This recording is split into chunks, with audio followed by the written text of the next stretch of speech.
क्या आपको पता है इस दुनिया के सबसे सक्सेसफुल इन्वेस्टर वॉरेन बफेट उनको मिलने वाली 99% इन्वेस्टिंग अपॉर्चुनिटीज को इग्नोर कर देते हैं और सिर्फ 1% अपॉर्चुनिटीज पर ही फोकस करते हैं। उनका ऐसा करने के पीछे रीजन ये है कि जो चीज एक सक्सेसफुल पर्सन को एक फेलियर या फिर एक एवरेज पर्सन से सेपरेट करती है वो है कि एक एवरेज पर्सन हर चीज को यस बोलता है, वहीं एक सक्सेसफुल पर्सन ज्यादातर चीजों को ना बोलता है। वो ज्यादातर चीजों को इग्नोर कर देता है और बहुत कम चीजों पर ही अपनी एनर्जी और अपने फोकस को लगाता है। इस वीडियो में आप सीखोगे कि कैसे आप मिनिमम वर्क करके मैक्सिमम आउटपुट अचीव कर सकते हो। अगर आपको भी लगता है कि जो रिजल्ट्स आपको मिल रहे हैं वो आपके हार्डवर्क के कंपैरिजन में कुछ भी नहीं है, या फिर अगर आपको लगता है कि आपके पास काम बहुत ज्यादा है और टाइम बहुत कम, तो ये वीडियो आपके लिए है। अगर आप भी उन लोगों में से हो जिनके पास ऑफिस में इतना काम होता है कि उन्हें ऑफिस का काम भी घर ले जाना होता है, तो आपको ये समझना चाहिए कि जैसे ऑफिस में बच्चे अलाउड नहीं होते हैं वैसे ही घर में ऑफिस का काम भी अलाउड नहीं होना चाहिए। इस बुक में कही गई बातें मैंने ग्रेग मैक्यून की बुक इसेंशियलिज्म से ली हैं। तो चलिए शुरू करते हैं आज का वीडियो और चलते हैं कुछ नया सीखने के एक मजेदार सफर में। लेकिन इससे पहले कि आप इस वीडियो में खो जाएं, इमीडिएटली आप चैनल को सब्सक्राइब करें और वीडियो को लाइक शेयर करें। पहला लेसन जो मैंने इस बुक से सीखा वो है become an editor of your life. अगर आप ध्यान से देखोगे तो आपको पता चलेगा कि बेस्ट मूवीज वो नहीं होती जिनमें बेस्ट एक्टिंग होती है, बल्कि वो होती हैं जिनमें बेस्ट एडिटिंग होती है। इसी तरह सक्सेसफुल पीपल वो नहीं होते जो सबसे ज्यादा वर्क करते हैं, बल्कि वो होते हैं जो सबसे अच्छे से अपने वर्क की एडिटिंग करते हैं। मतलब कौन सा वर्क करना है और कौन सा नहीं। आज की डेट में बिजी लाइफ एक स्टेटस सिंबल बन गया है। जो लोग ज्यादा बिजी रहते हैं उन्हें ज्यादा सक्सेसफुल समझा जाता है, लेकिन ये एकदम गलत कॉन्सेप्ट है। हो सकता है कि आप बहुत हार्डवर्क करते हो, बहुत बिजी रहते हो, लेकिन फिर भी आप कुछ भी प्रोडक्टिव ना करते हो। बिजी होने का मतलब ये बिल्कुल भी नहीं है कि आप प्रोडक्टिव भी हो। अगर आप जो जो काम करते हो उनकी डीपली एनालिसिस करोगे तो पाओगे कि ज्यादातर वर्क जितना हम सोचते हैं उतने इम्पोर्टेंट नहीं होते हैं और वो बेवजह ही हमारा टाइम और एनर्जी ले लेते हैं। इस चीज को आप पैरेटो प्रिंसिपल से भी समझ सकते हो, जो कहता है कि आपके 80% रिजल्ट आपके सिर्फ 20% कामों से आते हैं। यानी हमारे द्वारा किए गए ज्यादातर काम हमें कोई रिजल्ट ही नहीं देते,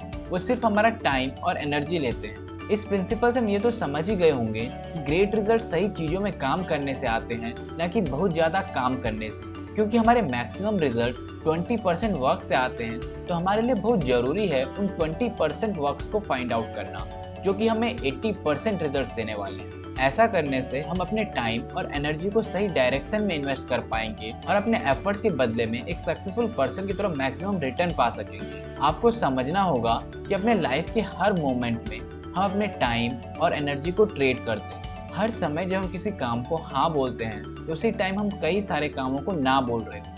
हमें बहुत सोच समझ कर ही किसी काम को करने के लिए हाँ बोलना चाहिए, नहीं तो काम हमें फायदा कम और नुकसान ज्यादा देगा। अब चलते हैं सेकंड लेसन की तरफ, जिसमें सिखाया जाता है ग्रेसफुली ना बोलना। आपके साथ भी कई बार हुआ होगा कि आपसे किसी ने किसी काम के लिए पूछा होगा और आपको उस काम को करने का मन नहीं रहा होगा, लेकिन फिर भी आपने उस काम के लिए हाँ बोल दिया होगा ताकि आपका उस पर्सन के साथ रिलेशन खराब ना हो। लेकिन फिर बाद में आपने रिग्रेट किया होगा कि मैंने इस काम के लिए हाँ बोलकर गलती कर दी। इस टाइप की प्रॉब्लम से बचने के लिए बहुत जरूरी है कि आप ना बोलना सीखें। कई बार ये डिफिकल्ट होगा, लेकिन आपकी इफेक्टिवनेस को इम्प्रूव करने के लिए ये करना बहुत जरूरी है।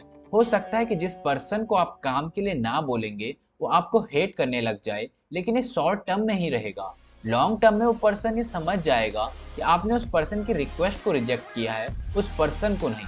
अब हम देखते हैं किसी काम को ग्रेसफुली ना बोलने की 3 टेक्निक्स। पहली टेक्निक है ऑकवर्ड पॉज। किसी काम को ना बोलते टाइम आपको एकदम से ना नहीं बोलना है, बल्कि थोड़ी देर रुकें, ये सोचें कि आपको क्या बोलना चाहिए और फिर बोलें। कोई भी ऐसी चीज ना बोल दें जो आपके लिए फ्यूचर में प्रॉब्लम क्रिएट करे। सोचें ज्यादा और बोले कम। दूसरी टेक्निक है आर्टिफिशियल डिले। इस टेक्निक का यूज आप तब करोगे जब आप श्योर नहीं हो कि मुझे इस काम के लिए हाँ बोलना है या फिर ना।